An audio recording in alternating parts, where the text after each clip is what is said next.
So I think we had the Nepo Baby idea mid-episode when we were talking about was it the Leo bracket that we came up with it during, or was that earlier than that? It might have been the movie star bracket, since so many it was of the movie star bracket. Yeah. There is that like ongoing, continuing fascination with Nepo babies. Art, you were telling me that the Vulture article was making the rounds again on the internet recently. Yeah, people just like to go with them. I mean, it's a fascinating thing that's out there, right? Amanda was even saying that there was a Reddit bit about someone auditioning and someone can take a role. But when it's a Nepo child, it fuels everybody.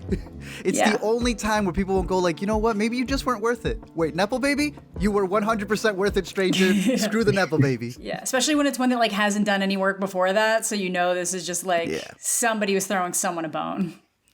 But it is this odd thing where I think we do have this kind of fascination with like the children of people that we already know. And there is like maybe a precipice where you go from like a subject of fascination to like a subject of annoyance and entitlement, right? Like we love Nepo babies that acknowledge their Nepo-ness, and we get mad at the ones that refuse to. I don't know what that line is. Like, how do you judge like a good Nepo baby from an annoying Nepo baby? Man, I think honestly, I think Jack Quaid might be the best, because I know Meg Ryan kept trying to be like, he's talented, he's not a Nepo. Mm-hmm. He's like, ma'am. And he was like, no, like, obviously I like, thank you for thinking I'm talented, but like, I got my foot in the door because both my parents are like iconic 90s actors. Like, you know? And even that makes him more endearing too, because like, who hasn't had to deal with their parents overinflating them to some stranger? You know? He'd be just as popular without us. And I'm like, ma'am. Ma'am. Give them a little bit of a reality check. Yeah, I mean, that definitely helps for sure. But like, I don't know, it is this weird thing where it's like, you look at somebody like Cooper Hoffman, and there's so much excitement around him because like, I think there was so much love for Philip Seymour Hoffman. Absolutely. And you know, we see reflections of figures that we love in their children, but that distance makes the like novelty of it seem lesser. Yeah. I don't know. Because they also have like, it's not just an extra leg up, but you expect more of them, right? You have the Jaden Smiths of the world where it's like, okay, you have everything given to you. What can you do with that to get ahead? Right. And if this is what you're bringing after everything you were provided, it's like you almost expect something more from them. But it's also just Hollywood. You crash out from higher expectations, you're not crashing out, really. You're like, I'll have to find a new venture to be funded by someone else. Back to the pool house. And we usually don't hear about those ones as much. It's like they might be in one-off movies, or like, you know, imagine if Dakota Johnson hadn't like done more after Social Network. Like no one would be like, that fucking Nepo baby Dakota Johnson, you know, in that one scene. Like if people don't manage to have the staying power, there's probably only a handful that I'm like, what is that? Like their parents must have something on someone, because I get that they're a Nepo baby, but they're just not good enough to be in all these things. But I think we've been pretty lucky recently with the ones popping up have been like very talented, which I think definitely helps. And self-aware. That's the big thing, is the ones that are like, no, I did this all by myself. Like I actually had to audition for this. And it's like, how'd you get the audition? Because even if you're not a Nepo baby, with Hollywood, you're always going to get normal people, mainstream people, always looking down on you because you're in this other industry that's big. So to also be a Nepo baby, what people are looking for is that self-awareness. I think people, I don't know if we have Hannah Einbinder because she's more TV, but it's like I think she's been able to handle that pretty well in like balancing the two of them. And just coming from different worlds. There is that weird thing where, like, obviously, if you have some sort of nepotism advantage, that gives you a leg up when you're trying to, like, book a role in the first place. But then you do have a little bit of a disadvantage in that there is some maybe, like, public grudge against you at a certain point. And you have to prove your merit. You have to show that you have the talent to stick around. Yeah. Is that... I'd rather have that than have to try to make it in the door to begin with. Yeah, like think about some of, like, I always think about how Lucas Gage got in, and it's because like the casting director didn't realize that he could hear them, and that's him just having that recording was the main reason. He's a very talented actor, but he probably would have been turned down, and no one would have known who he was if that weird slip up hadn't happened. You heard about his book? Yeah. He's got that book tour happening, and you saw who was going to be his moderator? No, who's going to be the moderator? What's her name from Regretting You? She was supposed to Colleen moderate. Hoover? But Colleen Hoover dipped. She got surgery. She's got that Rosier surgery. She's injured. She had to leave to not do press. Screwed our boy over. And I get it. I understand why you don't want to do press for another movie. But yeah, left our boy in the dust. She was going to be his moderator. I'm looking forward to that book. Shout out More Lucas Gage whenever. not to trust. Not to trust Colleen Hoover. Not always easy to be a Nepo baby, I guess. I don't know. I guess if we're saying you can't pick your struggles, but if you had to pick a struggle, that doesn't seem necessarily. I would rather pick the struggle that comes with a leg up. Yeah. Right. Like, people are mean to me because my parents are famous. Yeah. Welcome to the Intercut Podcast, the weekly show going over the TV, movies, and people that people can't cut away from. I'm your co-host, Zachary Shevich. Joining me, he comes from a long line of famous YouTubers. It's Arturo Zurita. How y'all doing? You excited to talk about Nepo babies this week? It's my favorite subject. Zach always is like, bro, we got a podcast to record. Stop. So now I get to go all out. If we could exclusively review movies starring or made by Nepo babies, we probably could keep this podcast going. Maybe that's a new way to take it. And then also with us, she won the genetic lottery. It is Amanda the Jedi. How's it going? Thank you so much. I'm doing great. I'm so happy to be here. Thank you so much. No hate to any of you Nepo babies. Some of you are my favorites. It's all love. Yeah. The people we love to love and love to hate. We are talking Nepo babies this week on the podcast. Are we judging people based on how much we like them, or do they get like fewer points for being the child of someone more famous, or more points? And also, should we be giving people points at all? Bro, I was going to ask because we had mentioned one of these contestants, if we're going to call them that, and y'all were saying that actually they got away with the most nepotism. And I was like, wait, are we picking the best, or are we picking like the best person who's getting away with their nepotism? So it would be the lowest quality. I think we have to go with who is our favorite, who has used their nepotism to the best degree. I don't know if we got O'Shea Jackson Jr. on here, but he's got my favorite quote when it comes to it. All of y'all would wish you had a child after your successes who can be known as a Nepo baby. So I'm going to wear it as a badge of honor. Take it and do something with it. And to me, that's what I'm ranking them for. Who has used their blessings, their benefits, whatever you want to call it, to bring about new stuff. Who has made their parents the most proud? Really. It's what made them a Nepo to begin with. Yeah. We are trying to sort through all of those different divisions of nepotism with the way the bracket is structured. I've put all the children of famous movie stars on one side of the bracket, and then we've got children of different parts of the industry. Some are famous icons that are not Hollywood based, and some are the children of people within the industry of Hollywood, but not necessarily movie stars. And then there's also some Nepo babies who have turned into Nepo directors on our bracket as well. But there are a bunch of names that we did leave off of the Nepo bracket. Those who missed the cut were Emilio Estevez, Mariska Hargitay, Emma Roberts, Liza Minnelli, Tracy Ellis Ross, Liv Tyler, Angelica Houston, Mia Farrow, Emil Hirsch, Matthew Broderick, David Duchovny, Lola Kirk, Jemima Kirk, Luke Wilson, Nico Parker, Michael Gandolfini, Maud Apatow, Zosha Mamet, Honor Swinton Byrne, Billy Lord, and I think we left Scott Eastwood off in the end, didn't we? Mm-hmm. Yeah. Pour one out for Who's just Scotty. having a big old weekend with a movie that people are really enjoying, people ripping apart. Like it. Yeah. Or both, What is he, a 40-year-old playing an 18-year-old? Dude, it's crazy. Why didn't they cast teenagers for those seats? I just assumed because of like his status in these sort of romantic dramas and his like heartthrobness and being that he was a young man. He is 39 years old, going on 40. Yeah. Yeah. A reason why I think maybe he merits not being in the final 64 names we put on this. I like him. I want to shout out Marissa, because obviously massive TV star, will continue always being a huge TV star. Law and Order. Incredible documentary on her mom. Highly recommend checking it out. It's over on HBO. My Mom Jane documentary. My Mom Jane. Yeah. Great documentary. Yeah.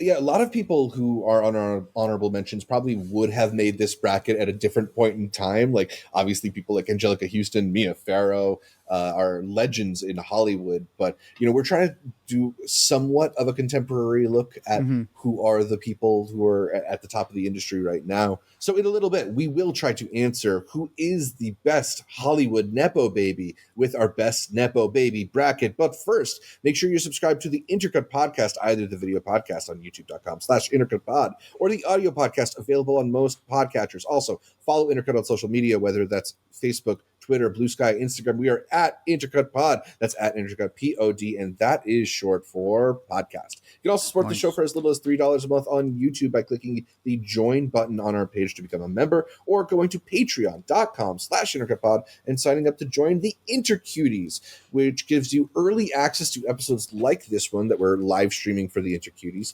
access to an exclusive chat channel on our Discord, and an invitation to our monthly Intercutie video calls. Shout out to our awesome patrons whose names you can read on the screen right now. Our Academy level members are Cademan, Connor, Tushar, May, Ricky, Rob, Mark from Tampa, Max, David, Rowan, and Fennell. Our producer level members are Josh, Bleepy, and Nick. Shout out to all of them, and shout out to all of you out there. If you want to support the podcast in a different way, you can also leave us a 5-star review on Apple Podcasts, because if we get to 250 5-star reviews on Apple, we'll sit around and speculate about future Nepo possibilities. Like, Arturo, whose kids do you think have a brighter future in Hollywood? Haley Steinfeld and Josh Allen, or Taylor Swift and Travis Kelce? I mean, one's going to go farther, but I mean, one might be better. One might have the better quality, but you're missing the bit, Zach. You separated them in categories. You're not ready for the podcaster, YouTuber, Nepo babies that you're going to have to fill. There's too many.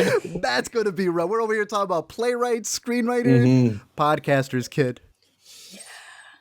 They're coming to take down all of us if Zendaya and Tom Holland's Childress don't get us first. Okay, Easily. Let's get into the bracket. We've got 64 names, a lot of people to go through. We are starting with the children of famous movie stars, and we've got them mostly sorted by age with a couple interesting matchups along the way.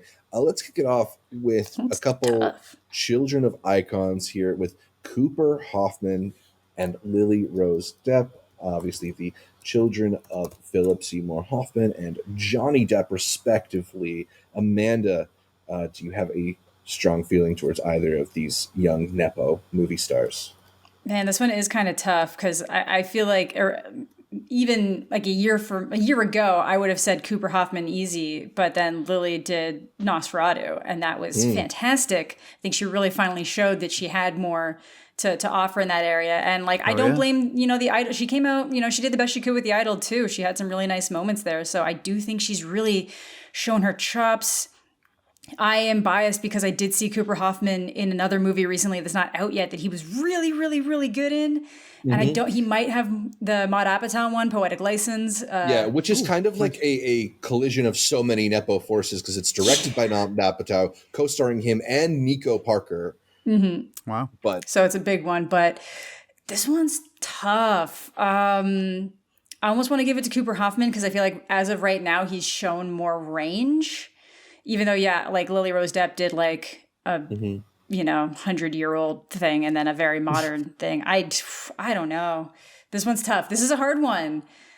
I think I'm banking on Cooper Hoffman being more reliable going forward, maybe. Like, I feel like Cooper Hoffman might have the bigger career long term, but who's to say? I like Cooper Hoffman. If this was who we're hanging out with, definitely Cooper Hoffman. But Cooper Hoffman, who's made the biggest move? Yeah, I think still has a little ways to go in his acting, personally speaking. Fair. I think he's really good in The Long Walk, but you could see it. They filmed it in order. And some of his early scenes are a little rough before he really gets into it. PTA, same thing. I feed this boy his cereal. I can't wait till you see Poetic License. I'm excited to see it. He's really good in it. But Lily Rose Depp has not given a false note, like you said, even in shows where they are not good. I'm going to plug it in for Lily Rose Depp as of this time right now. Fair. Yeah, I mean, I think part of my fondness for Cooper Hoffman is I see so much of his father in him, but he also hasn't done those performances and that's how we popped that out, Scott. So I guess maybe because Lily Rose Depp does have Nosferatu in her catalog, we can which is narrowly give it to her. That's what I'd give her. It's on that. It's when that became like, oh wow, I was actually really bummed out when I found out you replaced Anya Taylor-Joy, but now seeing it, and I'm like, I don't actually think Anya could have done the role the way it needed to be done in this movie. So like, that's crazy. But Cooper's got a great future. Philip Seymour Hoffman is Cooper's father, but his mother, Mimi O'Donnell, is also a costume designer, so a different kind of nepotism in there, getting a little bit of an inside for Hollywood. Nice. Shout out, Coop. Maya Hawke, the child of Ethan Hawke and Uma Thurman, lest we forget. versus Mason Gooding, the child of Cuba Gooding Jr., Arturo, because does Maya Hawke's double nepo-ness make her twice your favorite in this matchup?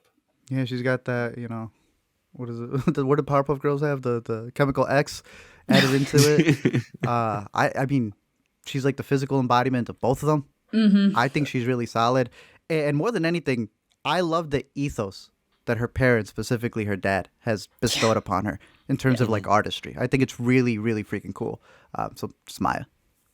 Yeah, I agree. I like Mason a lot. I think he's quite cool. Good, and I'm excited to see what else he does, but Maya's really kind of staked a claim, I think. Yep. Definitely. Our next matchup is between Margaret Qualley and Cazzie David. Margaret, of course, the daughter of Andy McDowell. Cazzie David is notably the daughter of Larry David, star of Curb Your Enthusiasm, writer of Seinfeld. Amanda, is this an unfair matchup for Cazzie to be in? A little bit, and which sucks because I really love Cazzie's work with I Love You Forever. Big fan of that movie. I definitely think she's going to come up with some great stuff, but Margaret is like, even when the movie's bad, Margaret's good. Margaret's a standout. She every year she comes out with something where I'm like, hell yeah. So it's gotta be her. Gotta be her. Cazzie's best role is still her cameo in Hannah Montana, where she appears with her dad to go get a seat, and Larry David can't get a seat. Do you know who my dad is? So it's gotta be Margaret. Gotta be. The battle of 32-year-old hunks who are sons of silver screen stars. Patrick Schwarzenegger versus Lewis Pullman. I don't think I need to tell you who their fathers are. Amanda, which way do you lean between these two? I think, oddly enough, Patrick. Interesting. I don't know. I really like White Lotus. I thought he was really good. I think he's really charming. I like his approach to things. I like Lewis a lot too, but I don't know. I think I gotta go Patrick. I'm going Lewis Pullman. Lewis Pullman. I just saw him in Testament as well. Incredible performance alongside all the stars that are in there. I think he's great in his Marvel movie as well. Top Gun. Thunderbolt's fantastic. Yeah, I'm going with him. Fair. Yeah, I think I would narrowly go with Lewis Pullman. I feel like Patrick Schwarzenegger, am I wrong to say that he said some stuff about feeling like he earned everything he got? Which maybe puts him down, he might have. notch down on the negative. But he was auditioning, I think, for American Psycho in that rant, though. So right, exactly. He needs one more for me. He needs one more for me, and I'm gonna give it. Plus, to him. I've just seen more of Lewis Pullman at this point, right? Like White Lotus was really good, but I think Lewis, we've gotten a couple shots at seeing what he can do. Jack Quaid versus Sosie Bacon. Jack, the child of Meg Ryan and Dennis Quaid. Sosie Bacon, of course, Kevin Bacon's daughter. Oh, also Kara Sidgwick's daughter as well. Yeah. Art, which way do you go between these two Nepo actors? We always talk about quality and quantity, and I think her horror performances in Smile is incredible. I don't think Jack has topped that yet, but Jack's consistent, and that consistency has gone a long way. I'm going Jack. I'm going Jack as well. I do think he's done stuff to top Sosie personally, but yeah, I'm going Jack. Another person who I just feel like I've seen more of, right? Jack Quaid versus Sosie Bacon. And plus we've been talking about earlier how Jack in so many ways embodies what we want to see in terms of the attitude of a Nepo child. Agreed. That's easy enough to go with. All right, our next matchup is going to be a battle of the Skarsgard, 35-year-old Bill Skarsgard versus his 49-year-old brother, Alexander, both the children of Stellan Skarsgard, the legendary Swedish actor who has 7 children, I believe, 6 of which are actors and one of whom is a doctor. We're choosing perhaps the 2 most famous Skarsgards, although there are many to choose from here. But if you could only choose one, Amanda, which Skarsgard is the Scarsiest? Yeah, I think, I do love Alex. I experienced him first in True Blood. But I got to go Bill. I just think Bill's made more of a mark. I think he gets more regular work in certain areas.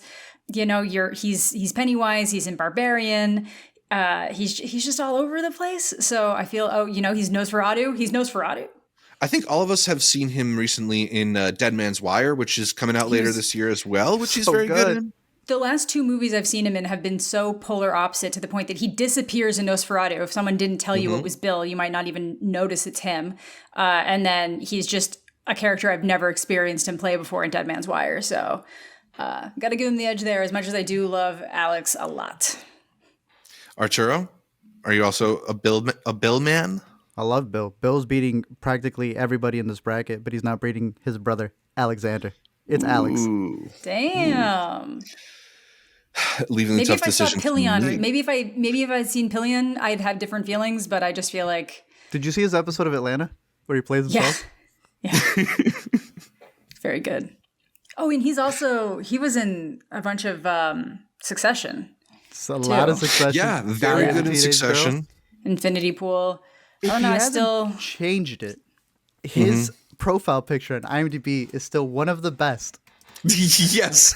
You know what I'm talking about. Maybe on profile picture alone, pantsless Alexander Skarsgård should win this. Yep. I think ultimately, though, between both of them, while I really, really think Bill is giving so many excellent performances, my favorite performance either has given is Alexander's work in The Northman. So maybe that puts it over the edge for me, but both are really, really worthy. It's for so sure. good, but I'd absolutely give the Nosferatu performance over that, and I love The Northman. Nosferatu is a really, really good performance. But I'm not mad. Not mad. Let's just give it to Dad at this point. It's true. Ooh. We got a really tough first round matchup here between Dakota Johnson, the child of Don Johnson and Melody Griffith, and John David Washington, of course, the son of the legendary Denzel Washington, as well as Pauletta Washington's child. Art, are you going to go with Dakota or John in this matchup? Because I feel like I know which way Amanda's leaning. Yeah, my hot take is that both of these actors play the same thing every single movie. They do. And they're both good at that one thing. They're really good at it. I'm going to go Dakota, to be honest with you, because there are points where I don't think when John David Washington's John David Washington, it's good. But Dakota Johnson is always on that game. And I don't know, it works even in bad movies. It does. That's what I mean. Like, I'm sorry, Madam Web is hilarious. So she's great at it. Like, she is good in crap. I'm sorry, Zach. Would you have given it to John? I think I would have gone Dakota as well. I really do like John David Washington, but I think even though Dakota, as you mentioned, is kind of like has a mode that she's typically in, I still think that mode is a little bit more flexible to different genres, to different styles. Yeah. We've seen very different filmmakers utilize her in really interesting ways. Narrowly, I guess. Yeah, and I honestly, even Materialist, where she's kind of the same, when it gets to those more emotional moments, that's good. And honestly, her performance in Am I Okay was like quite went very convincing. So you and I are the biggest supporters of Am I Okay. I don't think Zach liked that one bit. That was fire, Zach. I thought it was okay. Homophobe. Gonna keep throwing the accusations at me. Yes. Speaking of, let's talk about Dan Levy versus Bryce Dallas Howard. Dan's 42. Yeah, surprisingly, Dan Levy, 42, the star of Schitt's Creek with his father, Eugene Levy, versus Bryce Dallas Howard, the actor and occasional director, the child of an actor and pretty prolific director, Ron Howard. Yeah. Mm-hmm. I feel like this one is pretty comfortably Bryce Dallas Howard for me. Yeah. I love Dan Levy, and I feel like I should vote that way because he's Canadian. But he's the apartments.com guy, right? Right. That's kind of the most notable thing he's done in the last couple of years. I just went on the Velocicoaster a lot of times. I went on the Velocicoaster a lot of times, so I saw a lot of Bryce. Right. Give to her. What? How is she? She's great. It's just being like, it's totally safe to let people go on a roller coaster by real life raptors, Owen. That's so funny. Yeah, it's Bryce, dude. Bryce is cool. Go for it. Let's talk about Jason Schwartzman versus Katherine Waterston. Jason Schwartzman obviously comes from the extended Coppola family that has lots of branches in Hollywood. But it is sometimes I feel like I forget that his mother is Talia Shire, like no slouch herself. That's insane. It's funny. Yeah.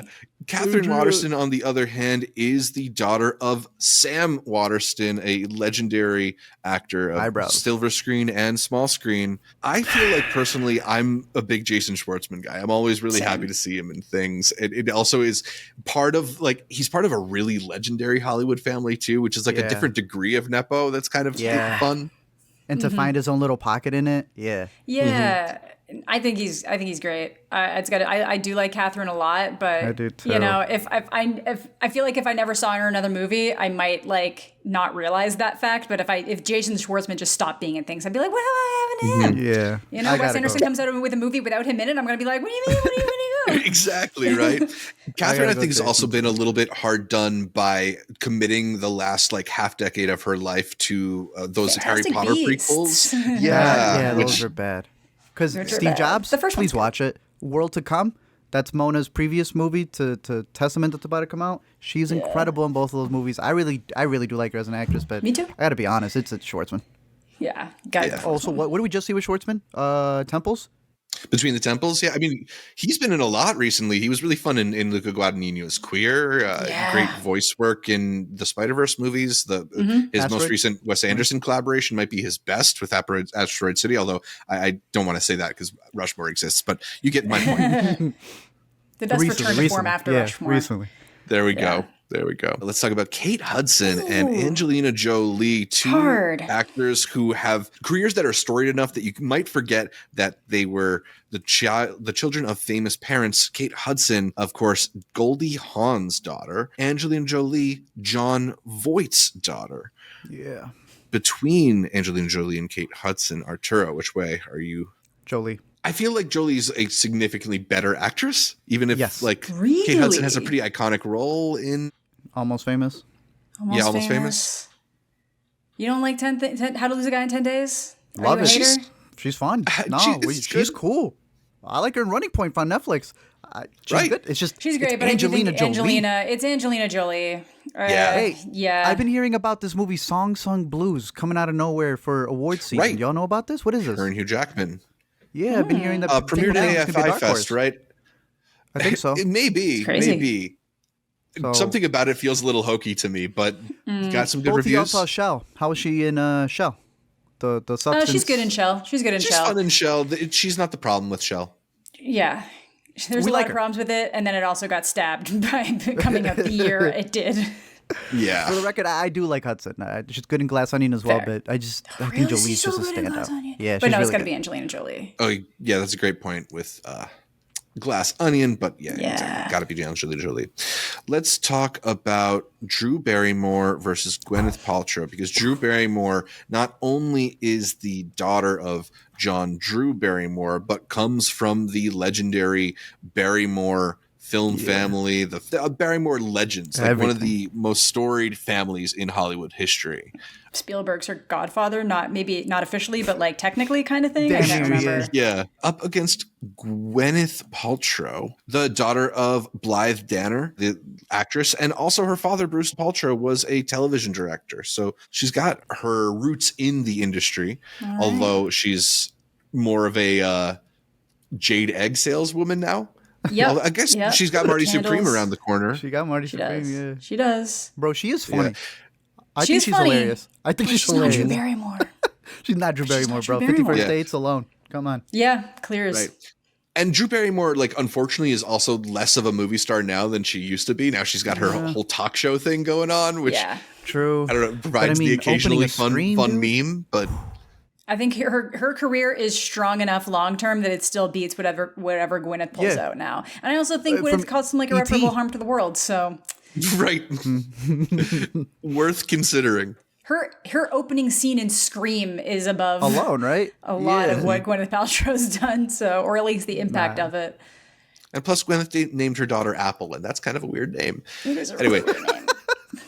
Josh Brolin. Negative point. Josh Brolin up against Laura Dern, both the children of some legendary screen stars. I didn't know Josh either of these Brolin, people.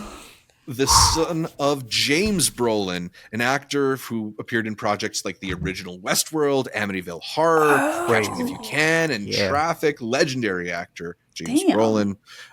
and his mother was also a casting director, whereas Laura Dern is the daughter of Bruce Dern, the legend in his own right, who's been most recently in films like Nebraska and Django Unchained, as well as films like That Championship Season and Coming Home.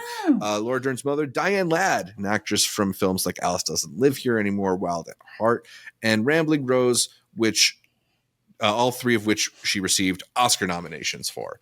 A pretty tough choice. I was going to say, that speaks really well to Laura that I had no idea. That, right? That she's carved out. What? Is she in Nebraska with her dad? No, she's not in Nebraska. Damn. I don't know why I thought that was. I'm going to go ahead and I'm going to put an early hat in for Laura Dern on Jurassic Park alone. She's great in Marriage Story. I do love Josh Brolin. I think he's on a really good tear right now, or at least like he was great in Weapons. That's one of the casting that I was like, oh my God, if they had gone with the original casting, this would not remotely feel the same. But I'm sorry, Laura Dern. Gotta be. She got an entire song dedicated to her at an awards show. You have to go to Laura Dern. But my boy goes back to the Goonies. He's going to be a Wake Up Dead Man. Dune. I've seen Wake Up Dead Man, and I'm still giving it to Laura Dern. But he was in Sicario. Hail Caesar.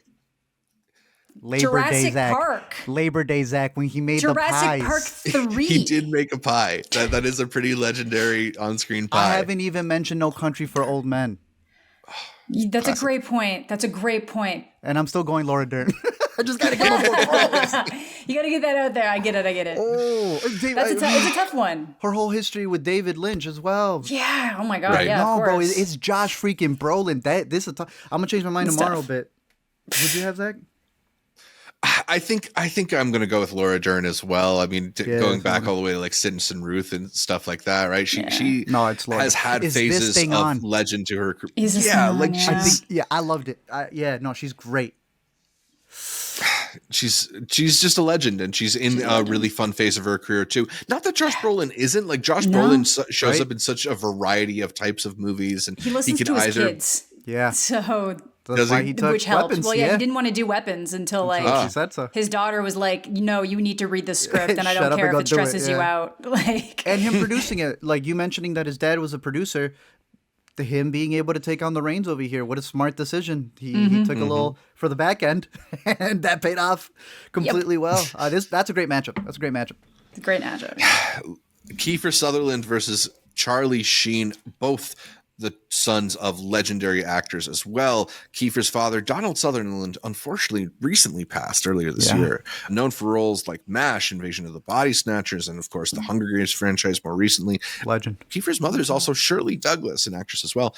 Charlie Sheen, on the other hand, is the son of Martin Sheen, who brought him to the set of Apocalypse Now, amongst others. Martin Sheen, of course, in Badlands and many other classic movies. I have always loved him in The Departed. Charlie's also the brother of Emilio Estevez, who we left in our honorable mentions, but that whole family has been in the spotlight for a while.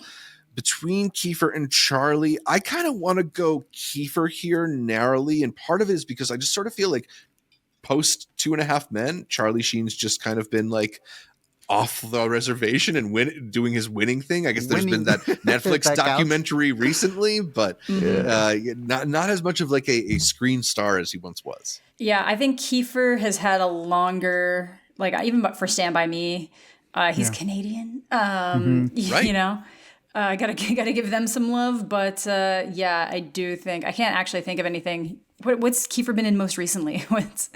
Well, he did 24, so that was his big TV thing that he took a break on.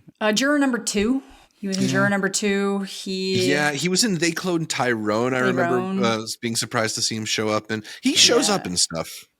I just think that long term, I think if I go back and start picking out favorite movies from each person, I'm probably going to go Kiefer for like A Few Good Men, Lost Boys, Stand By Me. Lost Boys, great. Good point. You know, just saw Stand By Me. Stuff like that. I'm going to give him. But when did Scary Movie 3?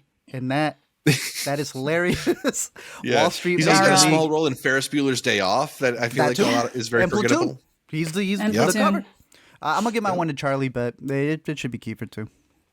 Oh, what's his name? Isn't Lucas, and that's Chase's favorite movie, by the way. Let's talk about Jamie Lee Curtis and Jeff Bridges. Jamie Lee Curtis is the child of Tony Curtis and Janet Leigh, one of the early Scream queens. Jeff Bridges, on the other hand, is the child of Lloyd Bridges, who was a legendary actor in his own right, as well as the son of Dorothy Bridges. Jeff Bridges' brother, Beau Bridges, is also a notable actor, though not quite as notable as the dude. I'm going to go with Jeff Bridges here. I think he's just had such a storied career. He's been in so many iconic movies. Not that those things don't also describe Jamie Lee Curtis. I think I just am a little happier to see Bridges show up in a movie than I am Jamie Lee. Yeah, I like Jamie Lee Curtis a lot, and honestly, like the first Freaky Friday movie is legitimately one of my favorite movies, but I do think Jeff has just had a few more big wins, and I think he's just more regularly present. I know Jamie has the Oscar, but she has one of the contended Oscars of like, should she have this Oscar? But yeah, so yeah, I think it's got to be Jeff, but love Jamie Lee Curtis. She seems real chill, real cool. Jamie Lee also has had a lot of interesting phases to her career as well. You know, she is in the spotlight, she goes away, she comes back, she goes away, and she finds her way back into it again. Yeah. But yeah, we'll go with Jeff in this matchup. Moving on, we got Michael Douglas and Jane Fonda. I feel like I am going to go with this is really tough. I just feel like I have a fonder association with movies that Michael Douglas has been in than Jane Fonda. Although I maybe like respect Jane Fonda more. Easily. I can agree with that. I really like the show Grace and Frankie with Jane Fonda, but I do think Michael Douglas, Yeah, 9 to 5 is doing a lot of heavy lifting if we're talking movies over here. But if we're talking like Nepo outside of filmmaking, it's Jane freaking Fonda. It's Michael Douglas. But if we're keeping movies, Oh, this matchup sucks. What the hell? Yeah. We're rounding out the left side of the bracket with Kieran Culkin and Elizabeth Olsen, who I've matched up because I think they have some interesting parallels in that Kieran Culkin is the son of an actor, and Elizabeth Olsen is the daughter of a ballet dancer, and that does sort of give them sort of industry insight. But we know them both first through being the sibling of a really iconic child star, Macaulay Culkin being, of course, Kieran Culkin's older brother, and both Mary-Kate and Ashley Olsen being Elizabeth Olsen's older sisters. All that being said, Amanda, why would you do this which way do you lean between these? Why would you do this to me? Oh, fuck. I do think Elizabeth might have better range. Or does more roles that step outside their range. But again, this is kind of like the Dakota Johnson thing. Kieran does what Kieran does incredibly fucking well. And his role in A Real Pain does kind of make him the same, but then shows the darkness that can come from that attitude. So I almost want to give it to him on that alone. But then there's like Martha, Marcy, May, Marlene. Like, I don't know.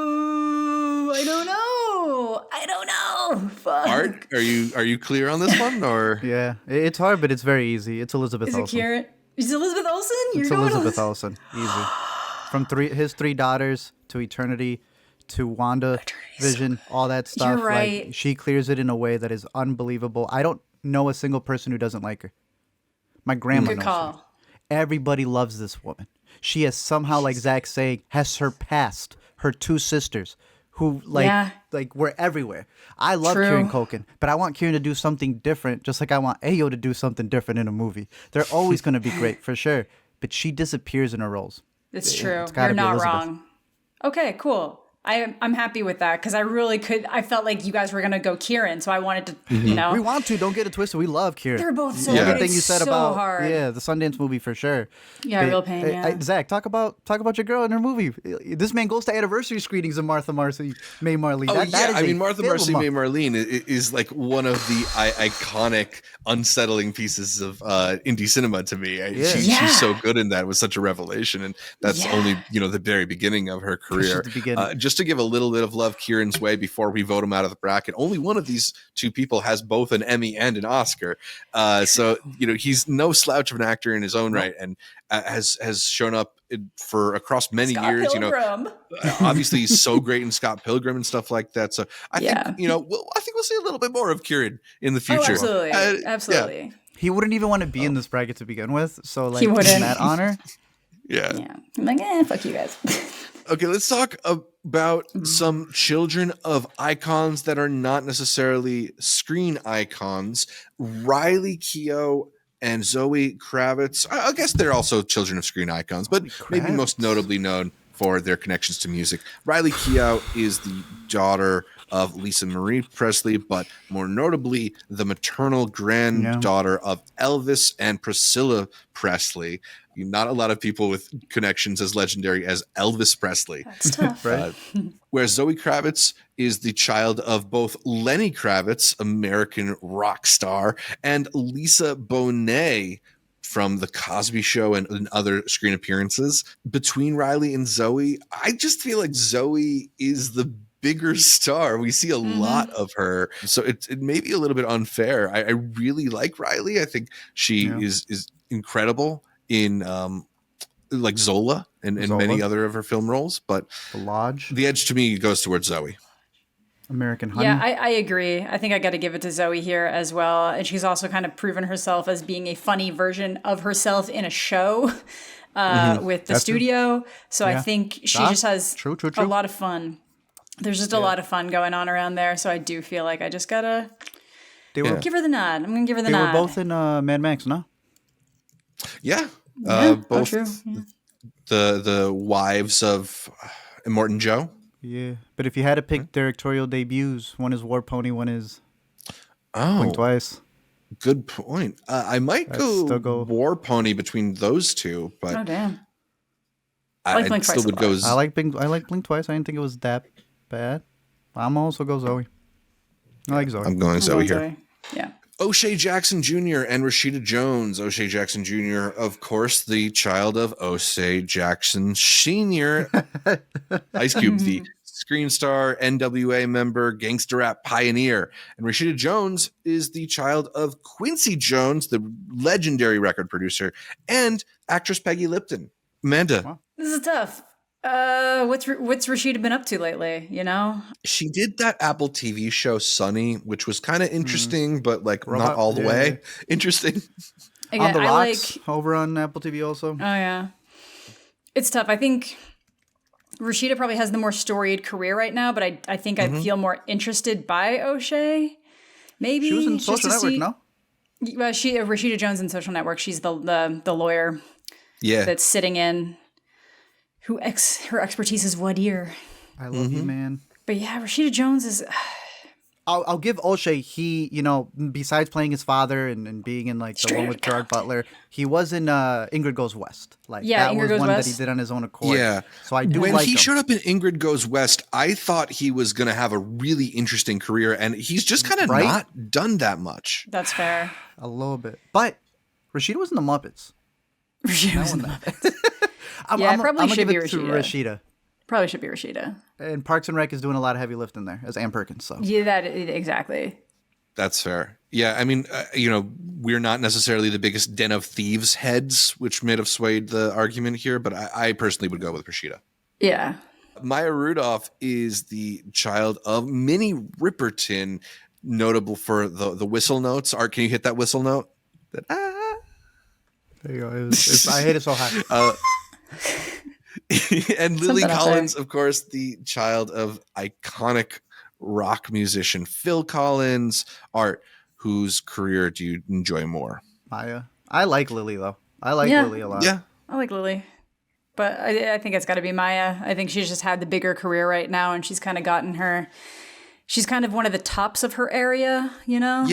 You think comedy, you think... Yeah, never been like a real movie star, but like shows up in a lot of comedies and is hilarious for a scene or two. Of course, like some iconic SNL sketches. Yeah. Bridesmaids. Easy to go too far with her though. She's like one of those comedians that I'm like, if you let her go, she will probably not quite as bad as Kate McKinnon, but like she's in that ballpark that she could start going too far if somebody's not there to like.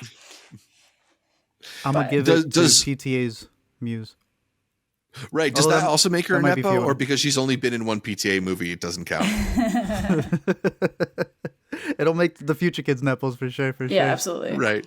Let's talk about Allison Williams and Kaya Gerber. Allison Williams' father is Brian Williams, former NBC nightly news host, and her mother is also a TV producer. Whereas Kaya Gerber is the child of Cindy Crawford, the supermodel, as well as heir to the Gerber Company. It's the child of Randy Gerber, who is the guy, lest we forget, also co-founded Casamigos with George Clooney. So there is even more money coming into the Kaya Gerber pipeline. She does not need to act. She could just chill out. But she's here for us. Don't mind her on screen. Kaya. That must be even more insulting to that person on Reddit you were mentioning, Amanda. Like, she doesn't even need the money. Yeah, that was the whole, there was a whole thread on Reddit where someone said that they were in the final talks to be one of the characters in Bottoms before somebody's daughter got the role. People sussed out that it was Kaya Gerber. And you know what? I'm sorry. I really love Kaya Gerber in Bottoms, so I'm not going to hate. I'm sorry you lost that role. That does really, really suck. But I like Kaya Gerber in that role, so it was fine. But that being said, as much as I think I would take Bottoms over really most things that Allison Williams has been in, that Get Out performance is enough to kind of keep her going for the rest of her life, you know? Yeah. Mm-hmm. She's having a rough go right now with a movie where the dramatic parts are being taken as dry pan comedy if you're not like into it. But even that ends up being fun. I think I got to give it to Allison Williams. Yeah, when I saw the trailer for Regretting You, I did have to do a quick Google about everybody's ages because I was not ready for Allison Williams to play the mother of a fully grown adult woman. She was 17 when she had the kid. Yeah. But it's more the flashback scenes didn't cast teenagers to be them in the two scenes. The two scenes they insisted on trying to make Dave Franco and Allison Williams and Scott Eastman look like they were 17 years old. Yeah. They've also, she's on her with Megan too. They at least found the excuse that it was her niece that she's got to take care of. Yeah. So it was very jarring when they give her a full child, but right. Yeah, but it made sense for they're supposed to be young parents, but and I do like Kaya's got she was in Saturday Night and was good. Shell wasn't great, but she was good in it. It wasn't Saturday Night, yeah. I just still she's think really funny cameoing as herself on Hacks, but she's still kind of on the way up, if anything. On the way up. Where I feel like Allison Williams, maybe she'll surpass, but Allison Williams just feels like she has a more comfortable time. We don't think Kaya's bad. Full Nepo Baby, but she's not bad. All right, we're moving into a part of the bracket where we're talking about the children of people who worked in the industry. So not necessarily celebrities, but still, you get a little bit of the industry inside scoop. You maybe have some connections, some people who know some people, and some of these people whose people know some people are Gabriel LaBelle and Lucas Hedges. Gabriel LaBelle, whose father is a character actor. He played Crazy Eddie on the show First Wave, if you've heard of that one. His mother's also a hairstylist, whereas Lucas Hedges is the child of a screenwriter, Peter Hedges, and an actress, Susan Bruce. His maternal grandfather is also the former VP of HBO in New York City. So, Art, I know which way you're leaning, but Amanda, you want to show any love to Lucas Hedges, or are you going to go with Gabriel LaBelle? Man, Lucas has been in some very incredible movies, but I did not like the way he presented himself on stage at the Q&A for Sorry Baby. But he's got a pretty... That's him. But he's got a lot under his belt. He's a very talented actor, but I feel like the fact that he's so talented and we don't see him that much might be a little bit telling to people wanting to work with him. Whereas I think Gabriel LaBelle has really been on the up. He was fantastic in Snack Shack, Fabelmans, Saturday Night. He's just got this like kinetic energy. But I do think Lucas just has like I don't know. I think I'll go Lucas, but I think Gabriel's going to take it based on YouTube. But I mean, I like Lucas quite a bit. Manchester by the Sea, I think, is still like such an excellent performance. It's so good. His manner in the Q&A aside, I do also really enjoy his awkwardness in Sorry Baby. Yeah, he was great in Sorry Baby. So I think he's still got it. And Gabriel's getting it. Art, Gabriel got it, bro. What you mean? He's in a Spielberg movie. Yeah, and he was great in it. And now he just needs a little bit more. He was fantastic in it. But Lucas Hedges. Snack Shack. Snack Shack comes from your boy, too. Yeah, I know. Trust me. And I love him. He's great in it. But at the same time, I think Gabriel LaBelle's also kind of played the same type of character in all those movies. So I haven't seen him kind of step outside that. Whereas Lucas Hedges in Manchester by the Sea versus Lucas Hedges in Lady Bird, totally different. You know, like this is a case of nepotism. Lucas Hedges, you will not be going far in my book. I'm fine with that statement. I'm Team Gabriel. Okay, let's talk a little bit about Saoirse Ronan and Blake Lively. Both of them the daughters of actors, but not necessarily the biggest actors in the world. Blake Lively's father also played her father in Sisterhood of the Traveling Pants, for people who've seen those films. Art, between Saoirse and Blake, are you going with Saoirse here? Mrs. Deadpool? Yeah, no, Saoirse, bro. I think this one's a clean fairly sweep. easy to choose. You know, we're all pretty big fans of Saoirse's. Yeah, like without the drama, if you even remove all that from around Blake, I do really like her. I like her movies. I have a really good time with her. But Saoirse Ronan's the one I'm like, she should have an Oscar. And the girl who played Judy, Renee Zellweger, should feel bad that she has hers, if I'm being completely fucking honest. So that's how you know it's got to be Saoirse. Mm-hmm. Yeah. Evan Rachel Wood and Chris Pine, both the children of actors. Chris Pine's maternal grandmother was also in films like Black Friday and House of Frankenstein, was a popular World War II pinup model as well. So his legacy in Hollywood dates back. Damn. But between them now, Amanda, who would you choose? Evan Rachel Wood. I like Chris Pine a lot. I really do like Chris Pine, but Evan Rachel Wood is one of those like formative moment people in my life. She touched my shoulder once. Ooh. She's great. Big fan of it. And I think she has range. Like, I'm sorry, take Kajillionaire and then put that against 13 and then put that against Westworld. It's like, she's got range. So I like Chris Pine a lot. No hate to him, but I love Evan Rachel Wood. I like Chris Pine a lot too. And I feel like maybe even my favorite of the Hollywood Chris's. Remember, and that was a whole big thing, the Hollywood Chris's. The Hollywood Chris's, yeah. He seems the most like self-aware and willing to use his sort of status and like undermine that. Like I think he's really excellent in like Dungeons and Dragons and stuff like that. I don't know. He's a fun actor. I do just think Evan Rachel Wood is maybe a better actor. I agree. Perpetually underrated, Evan Rachel Wood. Mm-hmm. John Lithgow and Zoe Dutch. This is a very different pairing here. John Lithgow, whose father was a theatrical producer and director, and whose mother was also an actress, versus Zoe Dutch, whose father is a director who made films like Pretty in Pink, Some Kind of Wonderful, The Replacements with Keanu Reeves, and whose mother, Leah Thompson, was the star of Howard the Duck, as well as an actor in the Back to the Future trilogy. So it's a really disparate matchup, but I think personally I might go Zoe Dutch only off of recency bias. Like John Lithgow is definitely the more storied career. Right now, I just have like Jimpa. You have Jimpa memories brain? of Jimpa and future associations as Dumbledore for HBO. I don't know. I like Zoe a lot. Like I'd be fine going Zoe. I get that John Lithgow is John Lithgow, but you know. Yeah. I'll give the one to John Lithgow. Are we wrong here, Art? Or we love Zoe. But it's just that Lithgow, I mean, from Lord Farquaad to just even recently with, I know you guys don't like Jimpa, but in Conclave, the man delivered. Yeah. Oh, good call. So it's like, should probably be John. I still got to give it to him. But if you guys are cool, give it to Zoe. I love Zoe. Zoe. You can change your vote, Amanda. Honestly, I remembered Conclave. I think we got to give it to John. All right, John's we'll just go with it's John. unfair because he's 3-4 times older than our girl. Yeah, that's what I mean. It's a very unfair matching. Put her against Lucas Hedges, we're having a different conversation. Sure, we'll do it. Let's talk about the Gyllenhaals, Maggie and Jake, the children of Stephen Gyllenhaal, the director, and Naomi Axe, the screenwriter and director, who most recently directed Very Good Girls with Dakota Fanning and Elizabeth Olsen, so still working. Fun fact, through their father, they are descendants of the Gyllenhaal Swedish nobility. Gyllenhaal? Who is your screen king or queen, though? Maggie or Jake?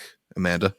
Oh, gotta be Jake. I love Maggie a lot. I really do like Maggie, but Jake is in so many of my favorite movies, and he's like the lead of those movies. Yeah. So I gotta go Jake. It's a tough choice, especially now Maggie is starting to make a transition into some behind-the-scenes work. I don't know if either of you got a chance to catch the trailer for The Bride. In IMAX when I went to go see Tron. Trailer looks crazy. Unbelievable. Great transition. honestly. Yeah. It's funny. I've seen the trailer twice now, once in front of an IMAX showing and once in front of a non-IMAX showing. And I was significantly more compelled by the trailer in IMAX. It looks really good on that tall screen. It looks like a completely different movie. It is unbelievable. Yeah. So I'm really excited for her. I've been defending her since, people said Bruce Wayne wouldn't risk it all for her in The Dark Knight. People suck.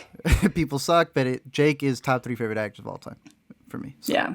Robert Downey Jr. versus Zoe Kazan. Robert Downey Jr., of course, made a documentary about his father recently on Netflix. Yeah. Robert Downey Sr., a legendary underground filmmaker. Paul Thomas Anderson cites him as one of his biggest influences, movies like Putney Swope. So a legend in his own right, versus Zoe Kazan, whose parents, Robin Sweetcourt and Nicholas Kazan, are both filmmakers, but perhaps more notably, her grandfather is Elia Kazan, the legendary screenwriter behind movies like On the Waterfront, and of course the anti-communist snitch who named names to HUAC.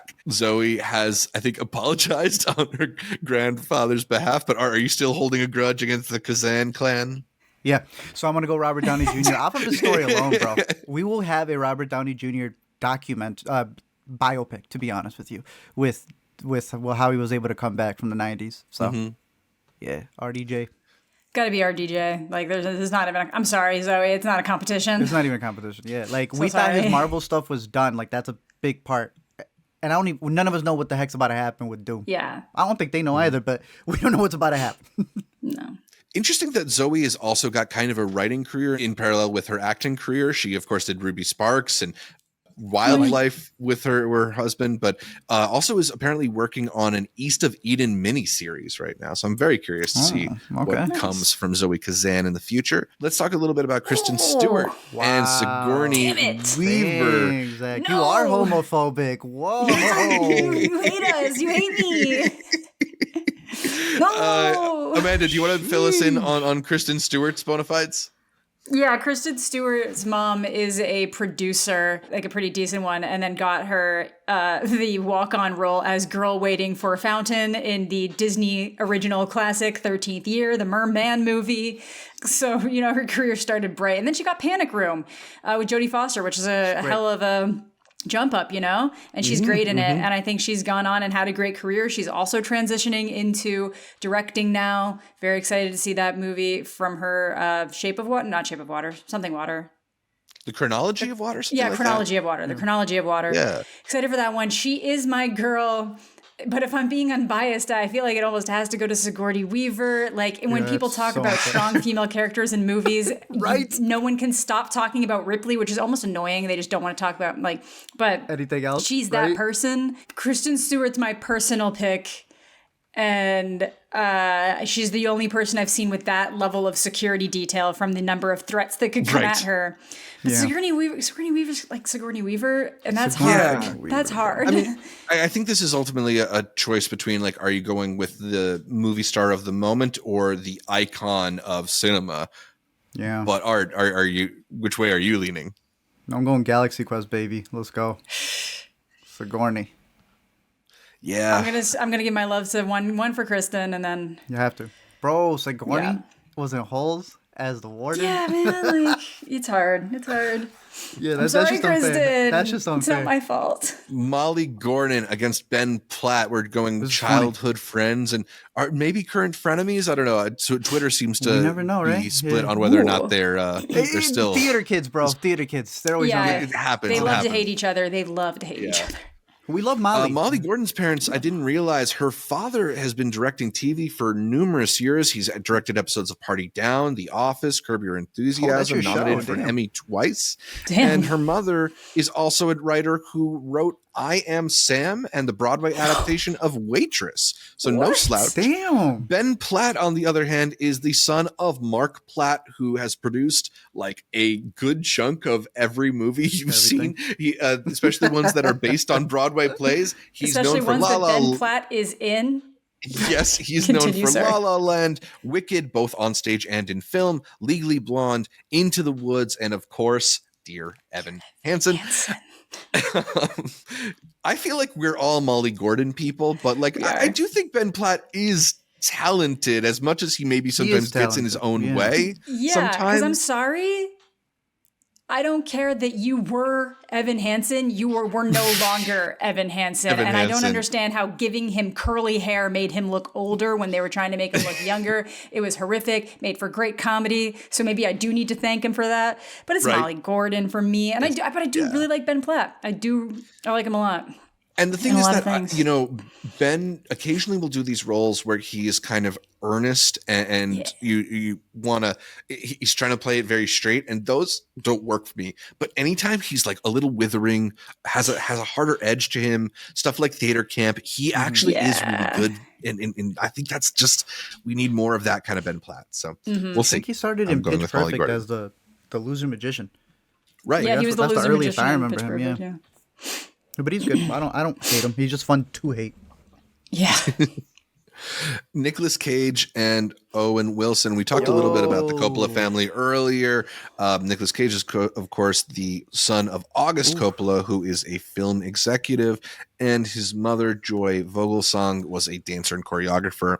Whereas Owen Wilson, his father, Robert Wilson, is a public television station operator and an advertising executive. So maybe not quite as connected to the film world, but still involved in some way. A couple of interesting guys who I feel like would be fascinating to grab a beer with, and maybe in different ways. Truly. As far as their on-screen work, Owen Wilson obviously had a huge run in the early 2000s, maybe even the late 90s, where he was like synonymous with people like Ben Stiller and Adam Sandler as like the faces of film comedy. He's great in movies like Zoolander, but it feels like he's maybe fallen off a little, whereas like Nicolas Cage has stayed the legend that he was. If anything, Nicolas Cage has built his legend more of just this quirky guy. So almost, I think honestly, if I had to pick Wedding Crashers alone clears Owen Wilson for me, but I think Nicolas Cage's entire career and just wacky history, I think I got to give it to him, and his dedication just continue going and being the best in his own weird way of approaching things. I think his approach to everything he does, it's very like Timothée Chalamet coded of like, I will be the best. I want to be with the best. And I don't always agree with Nicolas Cage's choices or the way he interprets the roles he's in sometimes, but I think I got to give it to Nick. You agree, Art? Yeah, kind of, because I'm looking at Owen Wilson and I'm not a big Lightning McQueen fan. I agree with the early comedies. Midnight in Paris, bro, that was his last really good one. Oh, you're right. And that's fantastic, but that's like 14 years ago now. Exactly. So I got to give it to Nick. Even when he misses, at least he's trying. Yeah. Agree. Let's talk about Tony Goldwyn and George Clooney. Now, George Clooney is the son of Nick Clooney, who was an anchorman and television host. He also has a connection to Rosemary Clooney, who is a legendary actress in her own right, was his aunt. But the fun fact that Caitlin found for me is that George is actually a distant descendant of Abraham Lincoln. Oh, they're my God. half first cousins, 5 times removed by way of his maternal 4th great grandmother. It's a distant connection, but a connection nonetheless. Tony Goldwyn, not a descendant of presidency, just presidencies of Hollywood. Yeah. His father was a film producer. His mother was an actress. His paternal father is Samuel Goldwyn of MGM Goldwyn. Yeah. God, when you have like one of the 6 film studios named after you, kind of a big deal. Oh yeah, kind of a big deal. Both are actors. Both have directed movies. Clooney, a couple more of them. Yeah. Both are heartthrobs from their television work. But I don't know. George Clooney is just kind of a bigger movie star than Tony Goldwyn. It's George Clooney. Like, I don't know. Yeah. I had to be like, who's Tony Goldwyn again? And George Clooney is George Clooney. That's why he's good. Yeah. I like him. He's very good. In the news right now for being a Christmas adventure. Yeah. Yeah. Shout out to One Battle. It's Clooney, bro. He's a really good. He is very good, but George Clooney is. George Clooney is one of those ones. He's the Nepo baby that's gone so far that you don't even realize that he would be one. Exactly, yeah. Sofia Coppola and Sam Levinson, a couple of filmmakers making our Nepo bracket. Also, the children of filmmakers. Sofia's mother is Eleanor Coppola, the documentarian, but her father is Francis Ford Coppola, who cast her in The Godfather 3 once upon a time. Sam Levinson's father is Barry Levinson, And his mother is also Diana Rhodes, who is a production designer for TV commercials. So both of them grew up industry babies and are also, casting several industry babies in their movies. Yep. I feel like I'm more of a Sofia person than a Sam Levinson person, as much as I am enthralled by many Sam Levinson projects. Sam Levinson's definitely getting away with more with his Nepo powers, but I think it's got to be Sofia. I think Sam Levinson is someone else who very much gets in his own way. The more control and power he has over things, the worse they get. So I think that's got to knock against him. Are you going to show any love to Sam Levinson? Does the idol clear virgin suicides? I'm going Sofia, but as much as we hate Sam, all our asses are going to be there for whatever the next thing is. Yeah. Yeah, of course. We got to give it to him. He's getting away with the most. Yeah. The discourse around Sam Levinson has turned so much, but people are still watching. And I still think, most of us really, really enjoyed a lot of his work at some point, whether that's the beginnings of Euphoria 2, it still has so much mileage with its memes and conversations and everything. So we need an annoying Nepo baby like him. We do. Right. And that's why he's getting away with more, but it's why he's also not better than Sofia. He's not better than Sofia, bro. I like Sofia a lot. Mm-hmm. And we'll round out the bracket with a couple of actors who are practicing a little bit more behind the camera now, in Jason Bateman and Ben Stiller. Jason Bateman's father was an actor as well as a writer and director. Bateman's sister as well, Justine, is an actress turned filmmaker. Ben Stiller, on the other hand, is the child of the legendary comedy duo Stiller and Mara.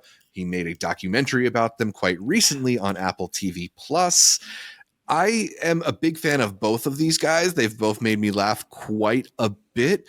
And it feels like Ben Stiller has sort of resisted doing that on screen recently, but he's also one of the lead creative voices behind Severance, a lot of people's favorite TV show right now. Yep.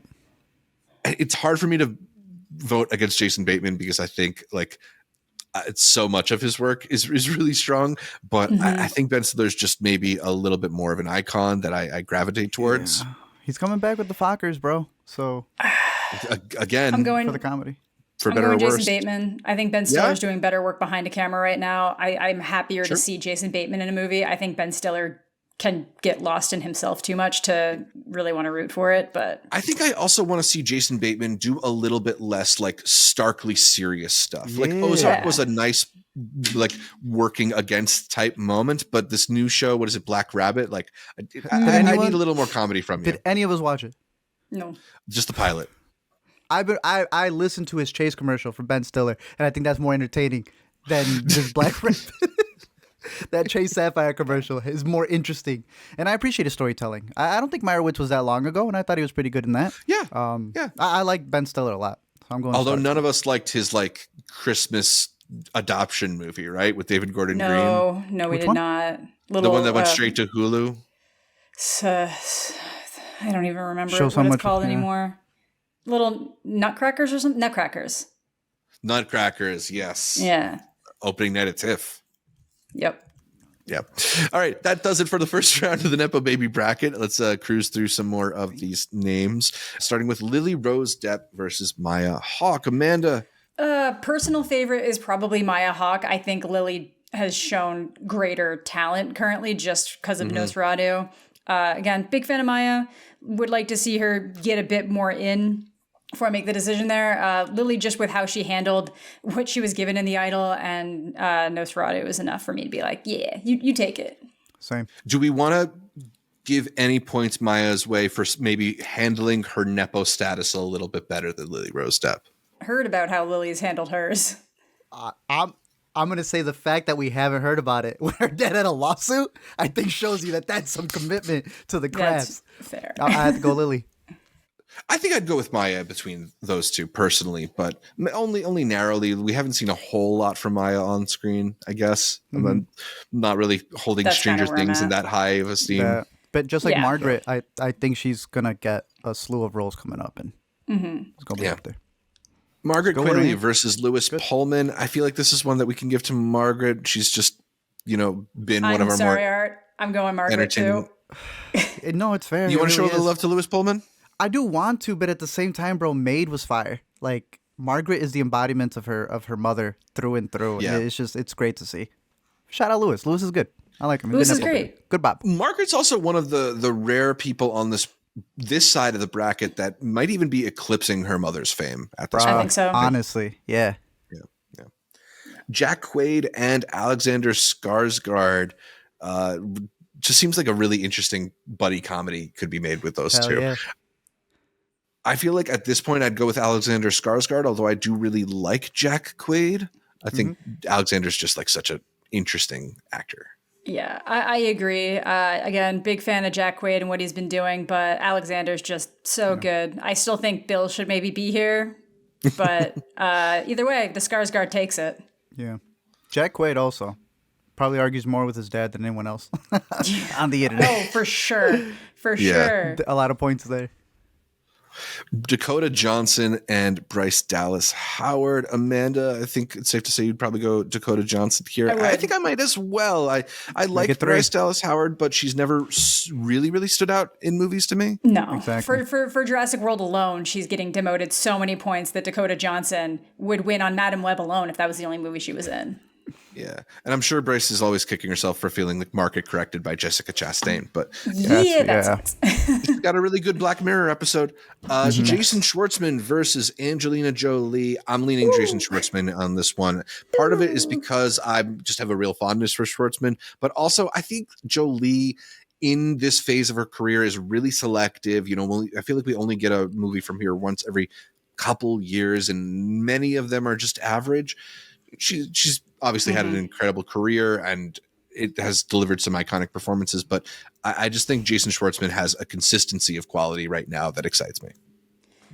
I'm going to agree with that, actually. I also think that Jason Schwartzman has it in him to be a side character actor and also a forefront lead. Angelina screams lead, which maybe that means she should go further. She's definitely more iconic, but I agree with Zach. I think she is being a little bit more selective, and that's also occasionally hurting her. Like she didn't she was great in Maria. The movie was not as good as Spencer was in that run of the Pablo Larraín stuff. So I just feel like, yeah.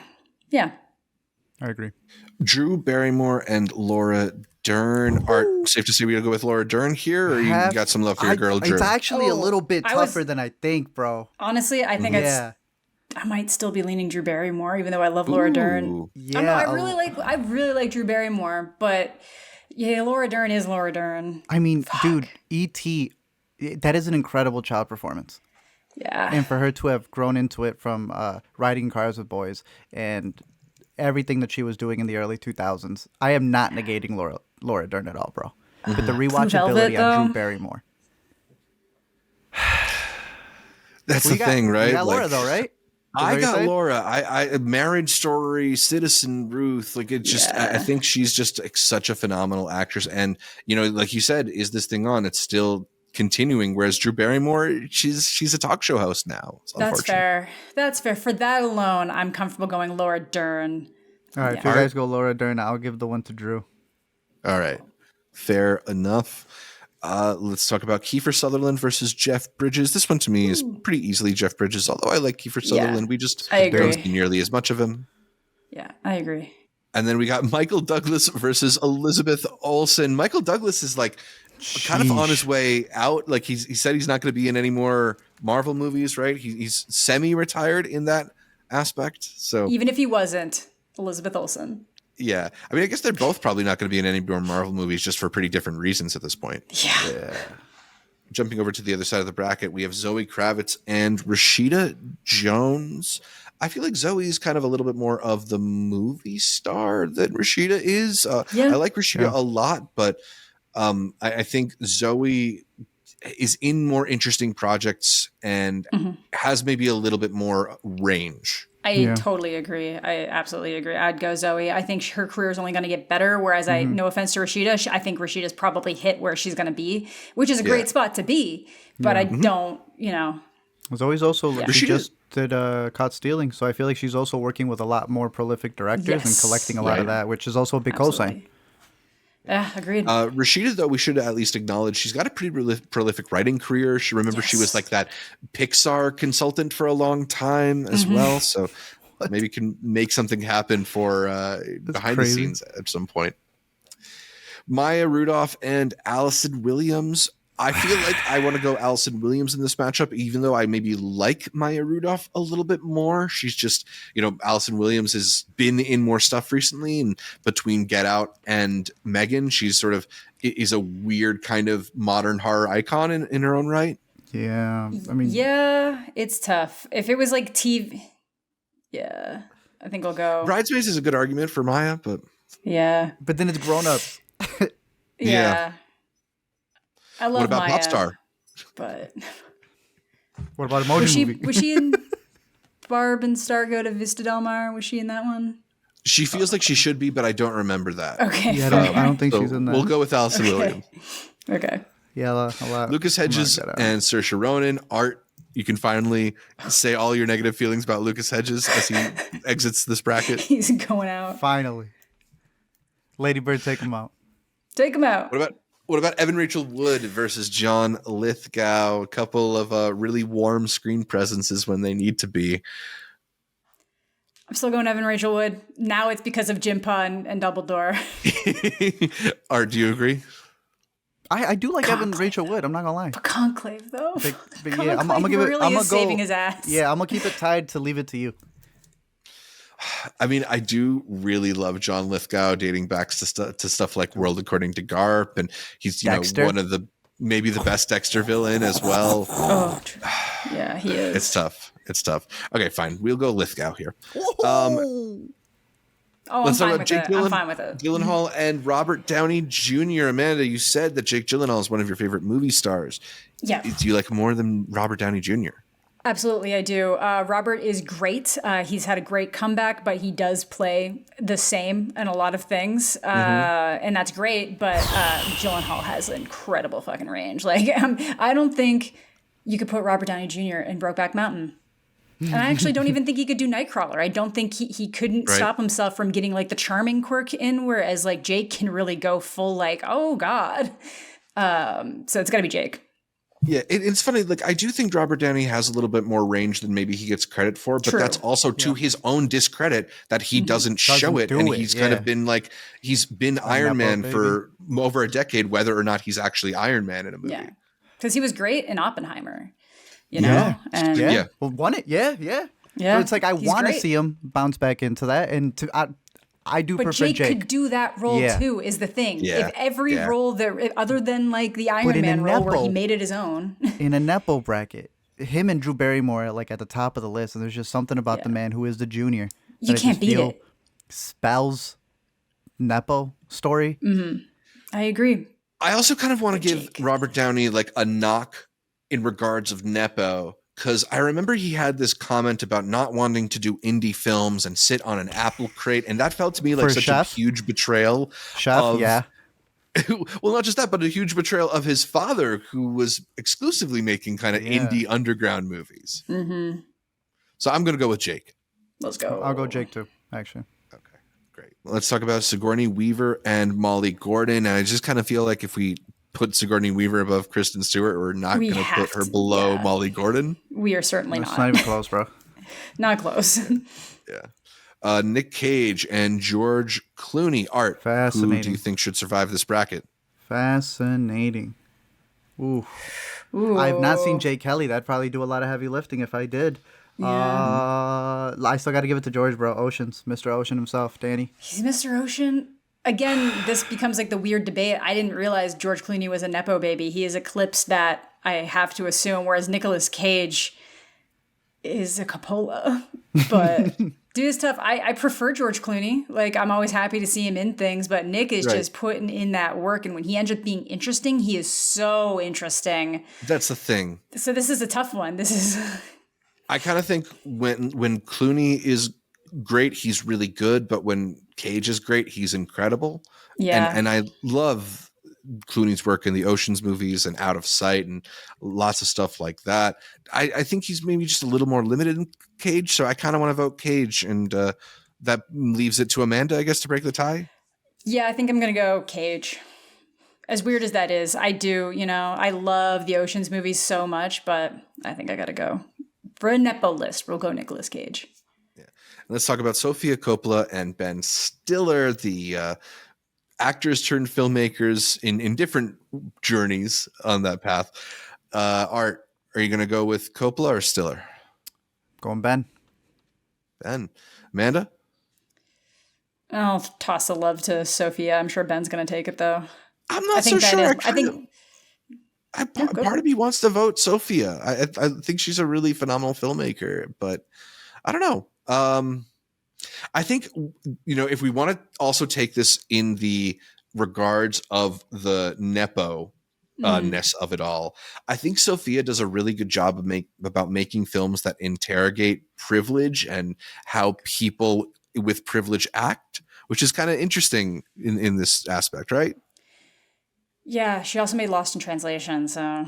I'm going to go with Sofia, especially if we're judging them more as filmmakers. I think she's a better filmmaker. I agree. Yeah. Okay. In the final 16, the Sweet 16, we got Lily Rose Depp and Margaret Qualley. Amanda, you've been showing some love to Lily, but are you going to go with Margaret here? I am going to go with Margaret Qualley. She has more highlights, I think, right now. Lily, if you take Nosferatu out, and she's probably not in conversation right now.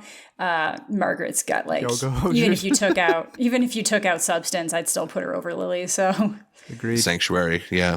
Yeah, just for Sanctuary alone. Art, between Alexander Skarsgård and Dakota Johnson, which sexy star is advancing? Skarsgård, baby. Johnson. Damn. Okay, making it tough on me. I think that Alexander Skarsgård maybe has a little more range than Dakota Johnson. Not mad. I'm off seeing Pillion and thinking he was excellent in that, so maybe that's influencing my decision a bit. But I'm going to go with Skarsgård. Jason Schwartzman and Laura Dern, a couple of beloved actors here. I kind of want to go Schwartzman, and I don't know if it's the right pick, but I kind of want to do it. I think Laura Dern is Laura Dern, but I feel like we're gonna see a lot more from Jason Schwartzman. I don't know. Laura Dern don't stop either. Yeah, that's why she's so good. So I'm gonna go Jurassic Park. I'm gonna go that. Ooh. It's tough. That is tough. I mean, again, having just seen her against Will Arnett. Oh yeah. Do I like it more than what Schwartzman just did in Between the Temples? I'm not so sure. No, and honestly, what Schwartzman did in Asteroid City. I'm gonna go Schwartzman. Was my jam.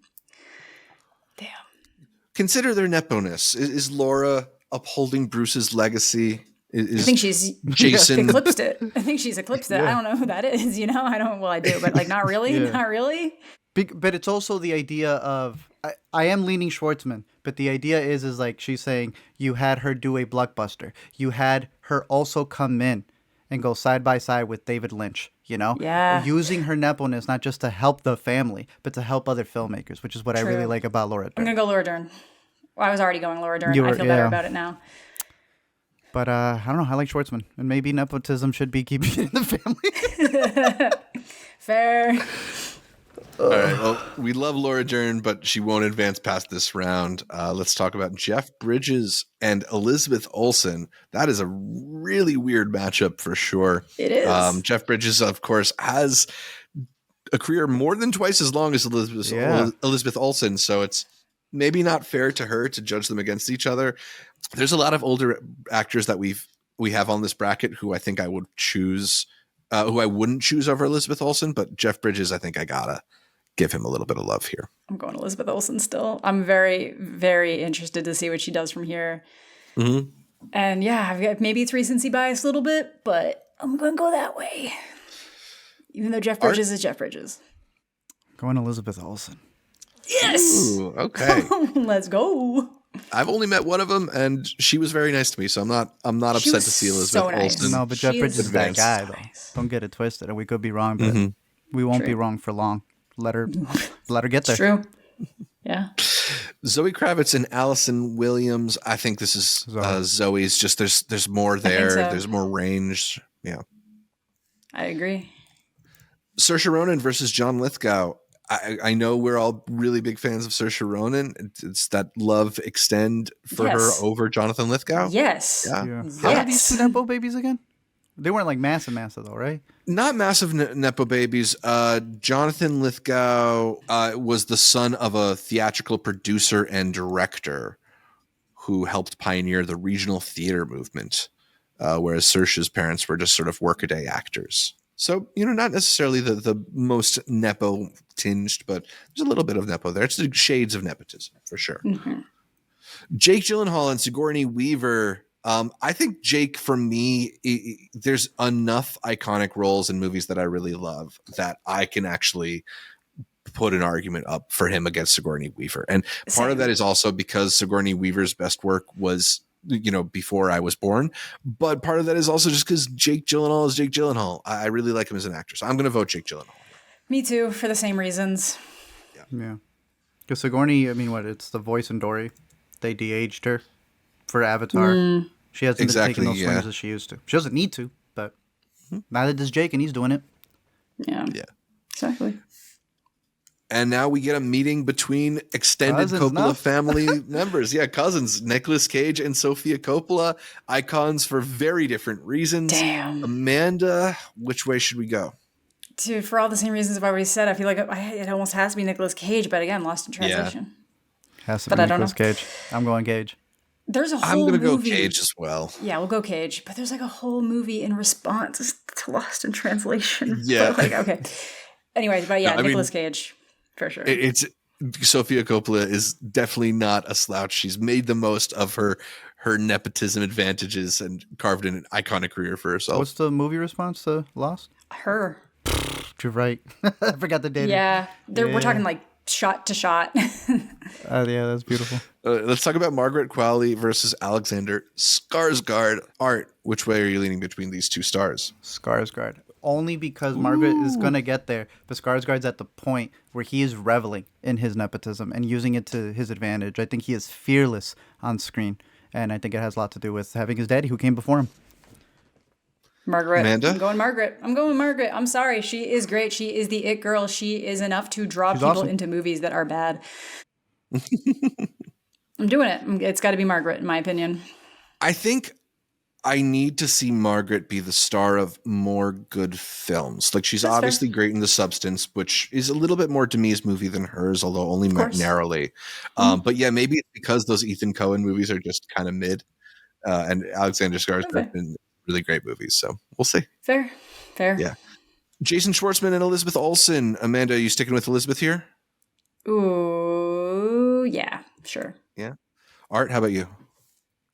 Elizabeth's the one, bro. She's the one. Yeah, I mean, both of you have seen Eternity, and I've still got to catch up. So maybe that's part of what's swaying y'all. No, because now we're oversetting you. We're oversetting you. It's not a you movie. I don't think. Yeah. So I think even if you take that out of it, I'd still go Elizabeth Olsen.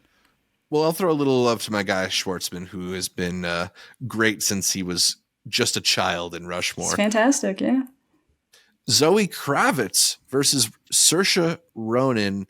This is an interesting matchup because now we're getting to the part where Saoirse is up against people who have actual celebrity parents, not just like working parents. Yeah. So Zoe Kravitz's nepotism is a little bit different than Saoirse Ronan's nepotism. Yeah. Should that affect how we judge this matchup? No, because Saoirse's that amazing that you can't take it away from her. If you put her on the bracket for being a Nepo baby, we gotta let her go through. At that point, you're kind of, she's a juggernaut. Mm-hmm. I think I agree there. What about Jake Gyllenhaal versus Nicolas Cage? Art? Jake. Which one? Jake still. Same, Amanda? Yeah, again, like maybe it should be Nick just for the wackiness and how much he's done outside that, but Jake's just too good. There's a world in which Jake Gyllenhaal is like our generation's Nicolas Cage. Mm-hmm. They both are these very wacky screen stars who are willing to go 110% for their film roles. Jake maybe has a little bit more of like a down to earth quality to some of his performances, but Cage gets there occasionally too. Like he's like a regular dad in The Weatherman. Mm-hmm. I don't know. I'll go with Cage there, which leaves us with a final four of Alexander Skarsgård, Elizabeth Olsen, Saoirse Ronan, and Jake Gyllenhaal. Interestingly enough. Not crazy necessarily lineup. the first names that come to my mind when I hear nepotism, but nonetheless, they are there. Okay, Alexander Skarsgård versus Elizabeth Olsen for a shot into the finals. Art, who Elizabeth should Olsen. be there? I think she's eclipsing her sisters. I think she's got the prowess in her performances. I think it's everything. Out of all 4 of these, I think she is the definition of the best Nepo child. I love it. Amanda, do you agree? Yeah, because I love Alex, but he wouldn't even be here anymore for me, so I have to go Elizabeth. Would this be any different if it was Bill Skarsgård?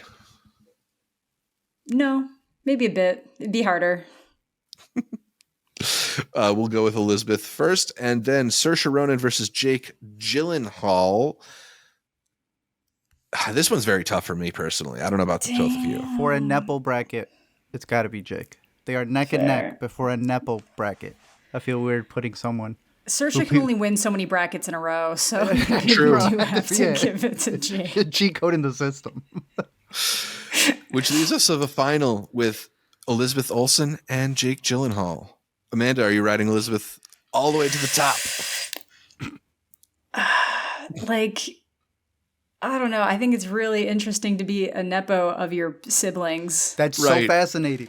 Whereas Jake, I don't,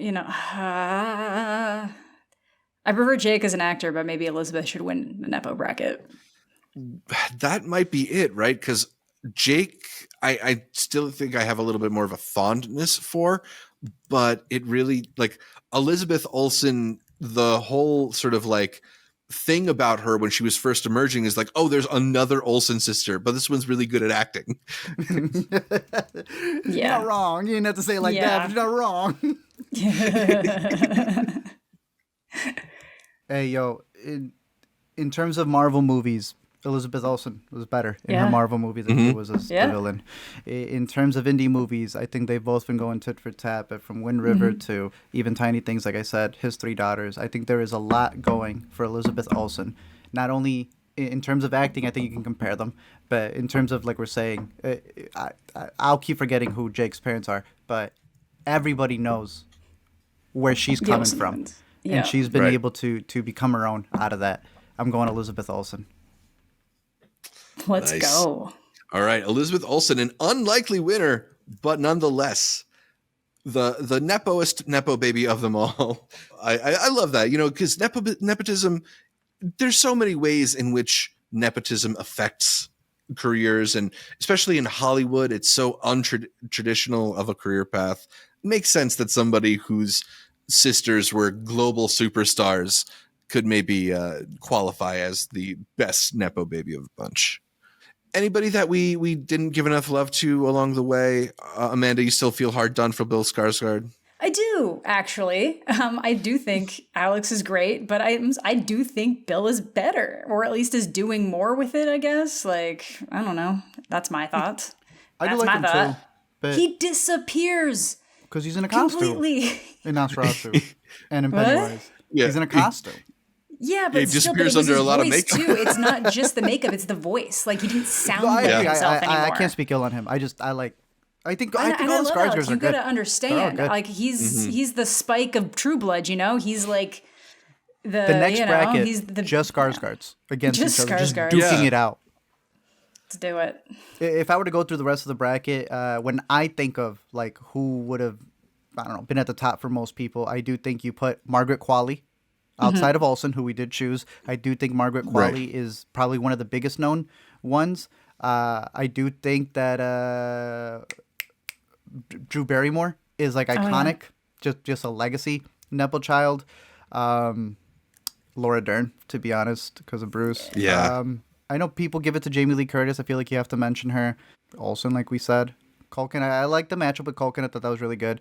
Junior, and then I'm not gonna lie, Ben Stiller. I was surprised Ben Stiller didn't go a little bit further, just because of and I'm saying this to also diss him because the man was never funnier than his father.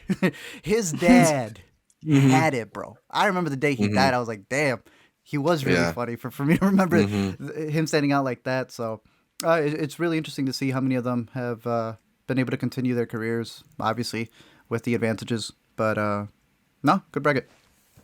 Yeah, I mean, Stiller definitely is somebody who I think would have done better if he just was on screen a little bit more, or if we did this bracket 10 years ago or something.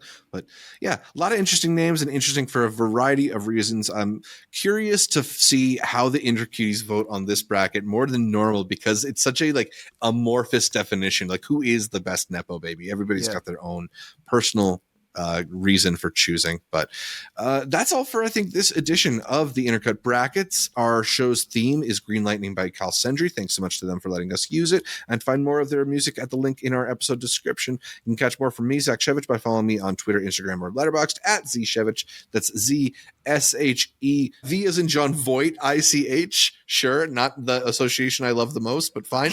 And find my videos wherever videos are available at Multiplex Show. Amanda, which of these actors have you covered most recently in a video, you think? Ooh, I guess regretting you had Allison Williams. Yeah, sadly, Allison Williams. Before that, probably Margaret, I think. Right. So that counts. Yeah. We're always talking about Nepo babies on Amanda the Jedi. Yeah, big Nepo babies. It's because there's so many of them. How can I not? It would be exactly. It would be easier to figure out who. It's harder to find out who isn't one. Exactly. All right. What recent Let Me Explains were about Nepo babies? I'm trying to think. Well, I'm working on Long Walk right now, and that's got there we go. Hooper. So. So yeah, just look out for some Nepo coverage coming soon to the Let Me Explain channel as well. You can listen to every episode of the podcast on Apple Podcasts, Pocket Casts, Spotify, whatever your favorite podcatcher is. I use Overcast, and make sure you subscribe not just to the audio, but to the video as well on our YouTube channel, youtube.com/intercutpod, where you can watch our Nepo-less faces. Maybe you can tell. I don't know. I hope you can't. As we break through the latest in entertainment, find new episodes of Intercut every Monday, and please leave us a comment, like the video. Consider heading over to iTunes to give us that much requested 5-star review. Like our Facebook, our Instagram, and our Twitter pages. You can support us on Patreon. You can find all of them at Intercut Pod to get updates throughout the week from Art, from Amanda, from me, from all the guests that we feature here on Intercut. And check out a link to our Discord server in the description of this episode to keep the conversation going in between episodes. Thanks again for tuning in, and until next time, do you know who my father is?